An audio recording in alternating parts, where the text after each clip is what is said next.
seguimos aquí en Puntal AM. Vamos a abordar un tema que preocupa, un tema que atraviesa a muchas mujeres y parejas, ¿no?, de nuestro país, y un tema que, como tantos otros, tiene grises legales y pasan cosas como contarte que en nuestro país hay 90.000 embriones criopreservados. Son 90.000 conjuntos de células, que no significa que sean 90.000 niños o niñas, pero sí potenciales vidas, ¿no?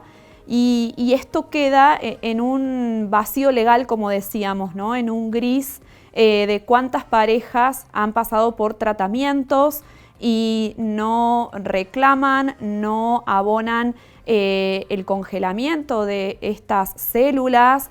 Bueno, vamos a hablar con especialistas, ¿no?, con personas que pasaron por esto, pero que también se pusieron una militancia, una lucha, ¿no?, hacia una ley que diga qué hacer con esto, ¿no? Le vamos a dar la bienvenida a la doctora Sabrina Caruso. Ella es subdirectora médica de Nascenti, especialista en fertilidad y genética reproductiva, y también nos acompaña la periodista Guadalupe Samar, que también escribió un libro hacia la maternidad, Crónica de una búsqueda, y es la coautora de la nota publicada en cba24n.com.ar, que es lo que les leía al principio, ¿no? Ese titular en donde nos dicen cuántos embriones tenemos criopreservados en nuestro país, y es un número que impacta. Bienvenidas a ambas. Fernanda Vireni la saluda. ¿Cómo les va? Hola, ¿qué tal? Buen día, Fernanda. Gracias, muchas gracias. Gracias a Buenos ustedes. días. Gracias a ustedes por estar ahí del otro lado. Bueno, quería preguntarles un poco este número que impacta, y es un número desconocido por personas como yo, del común de la sociedad, si no estás en este ámbito, ¿no? 90.000 embriones. Guadalupe, contanos un poco, venís de una lucha desde hace mucho tiempo, pero ¿cómo se llega a este número, ¿no? ¿Cómo voy a lo frío primero? ¿Cómo se contabiliza este número? Bueno, es un poco complicada tu pregunta Ajá. en estos términos. Creo que por ahí hay que ir un poco antes, ¿no?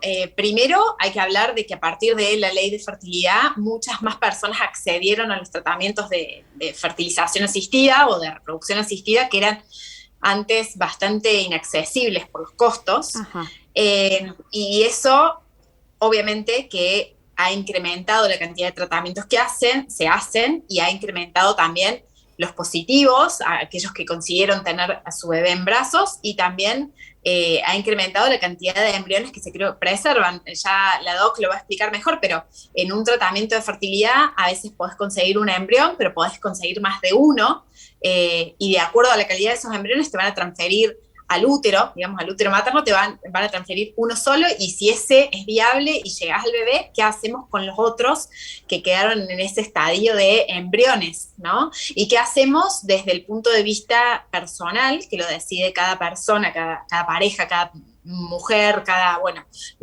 quien decida maternar o paternar, pero también qué hacemos desde el costado legal, que es lo que contempla nuestro Código Civil y nuestra Constitución, y por el otro lado, qué es lo que significa para la persona, ¿no? ¿Significa un conjunto de células? ¿Significa un embrión? ¿Significa una potencial vida? ¿Qué significa, ¿no?, la representación simbólica que le damos a esos embriones? En mi caso, me costó mucho digamos, elegir un tratamiento de fertilidad, porque eso de decir, bueno, ¿y qué pasa si tengo muchos embriones? Me resonaba en la cabeza.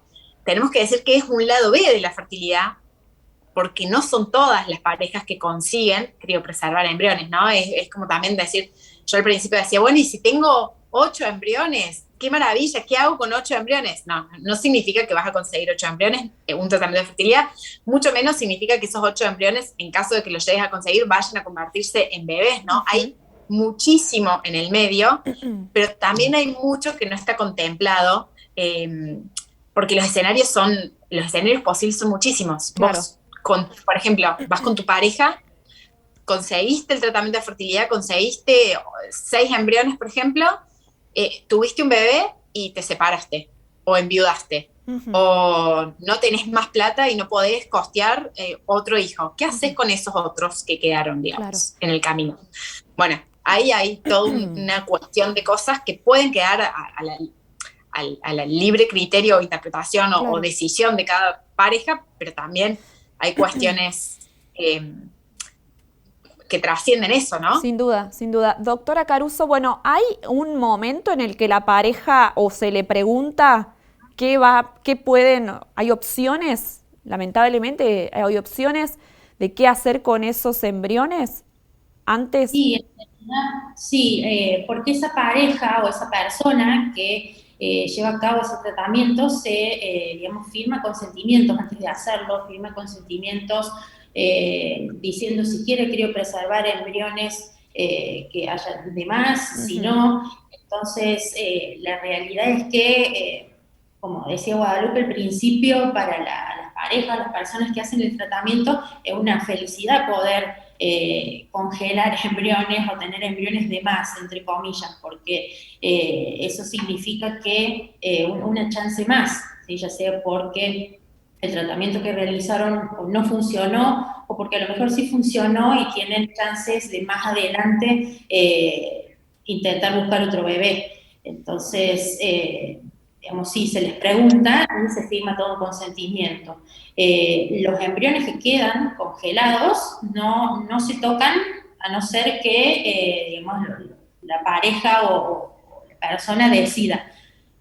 No se hace otra cosa distinta de lo que digan los consentimientos y los papeles que ellos firmaron. ¿Y cuáles son esas cosas que podrían decir? Y lo que pasa es que, digamos, esos embriones se podrían seguir manteniendo, o si no, se podrían donar a otra persona o pareja que los necesite.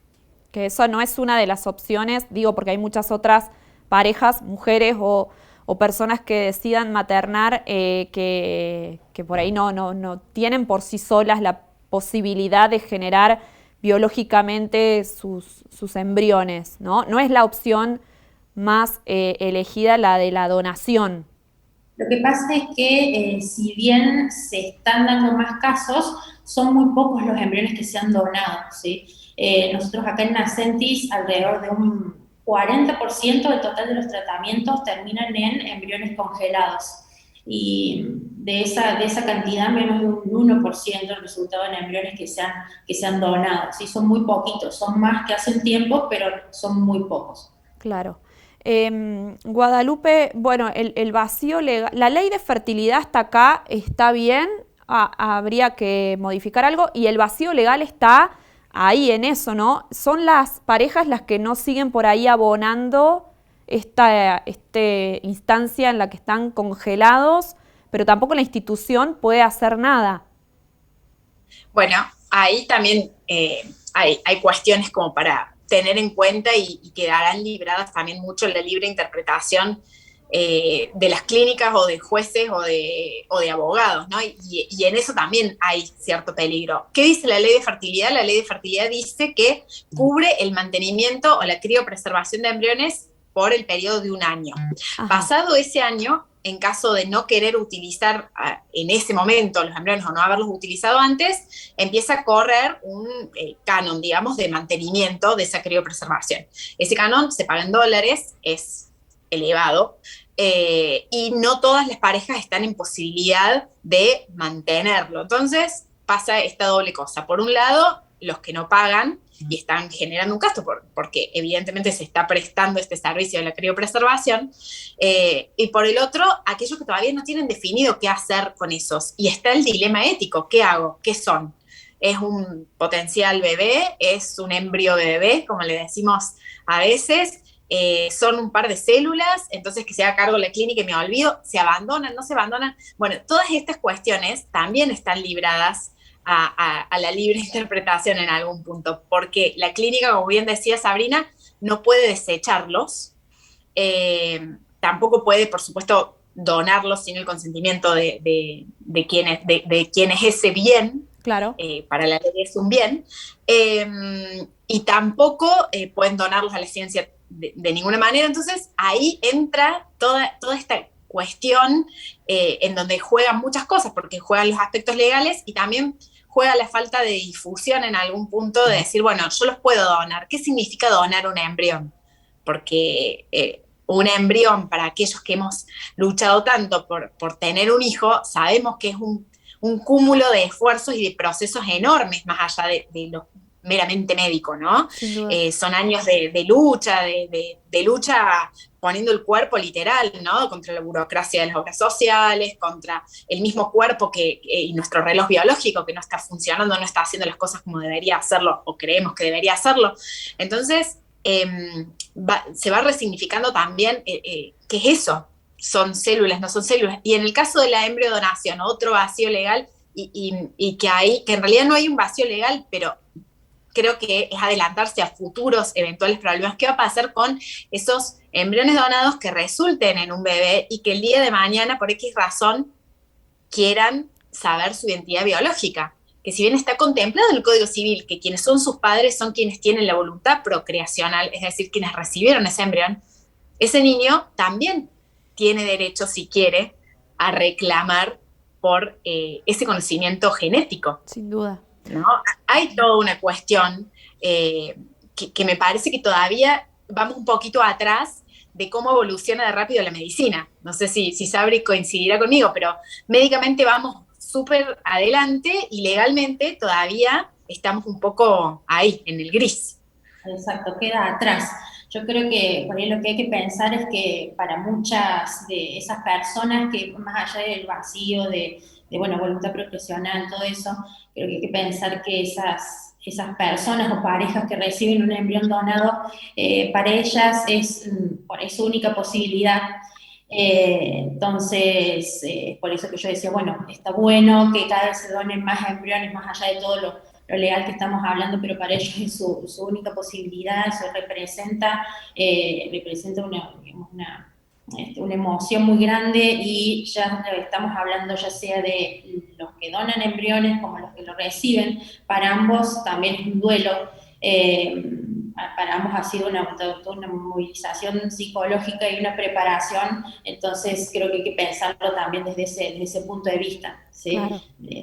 ¿Y hay alguna proyección de marco legal? ¿Hay algún proyecto? ¿Hay alguna institución que esté avanzando en lograr esto, ponernos un poco al día de la ciencia? Lo que pasa es que esto, digamos, a nivel legal, yo creo que más adelante, digamos, se van a tener que poner al día, porque la realidad es que un niño nacido a través de gametas donadas, óvulos donados, semen donado, la ley lo que contempla es que tienen el derecho a saber de dónde viene, ¿sí? Pero no está contemplado el hecho de pedir datos filiatorios sobre donantes, ¿no? A través de un juez, por un motivo médico urgente, sí se pueden dar datos sobre los donantes, pero por una cuestión médica, ¿sí? Pero no ha pasado tampoco todavía ese caso, ni casos de que se quiera saber datos, nombre, apellido, DNI de los donantes. Claro. Eso no. Bien, bien. No todavía, porque esos niños todavía no son grandes tampoco. Sin entonces. Duda. Sin duda. Pero hay un marco legal que es el Código Civil, claro. ni más ni menos. Nosotros nos estamos reglando por el Código Civil, el derecho a la identidad y un montón de otras cuestiones que pueden ser interpretadas, como decimos, de acuerdo a lo que diga un juez. Hay una cuestión biológica, genética, más científica, si se quiere, más allá de la cuestión emotiva, y que para la ley, cuando un niño nace de un tratamiento in vitro con gametas donadas, se sabe que quienes tienen la voluntad procreacional, es decir, quienes van a ser madre, padre, las dos cosas, o si son parejas, digamos, mamás solteras, por ejemplo, o papás solteros, se sabe que ellos son, para la ley, sus padres, ¿no? Eso está claro. El tema es qué pasa con todo esto otro, que es una cuestión de interpretación y que tiene, bueno, infinitas posibilidades en algún punto. Absolutamente. ¿Preparados o no para abordarlo y de qué manera? ¿No? Más allá de que tenemos todos derecho a saber de dónde venimos o cómo venimos, porque yo siempre digo, el vínculo más hermoso, más puro que se puede tener es el de ser madre, padre e hijo, y Totalmente. si ya estamos mintiendo, bueno, hay algo que está mal, ¿no? Sin duda, sin duda. Guadalupe, Sabrina, les agradecemos mucho este contacto con nosotros. Bueno, un gusto, muchísimas gracias. Igualmente, Muchas gracias. para ambas, muchas gracias.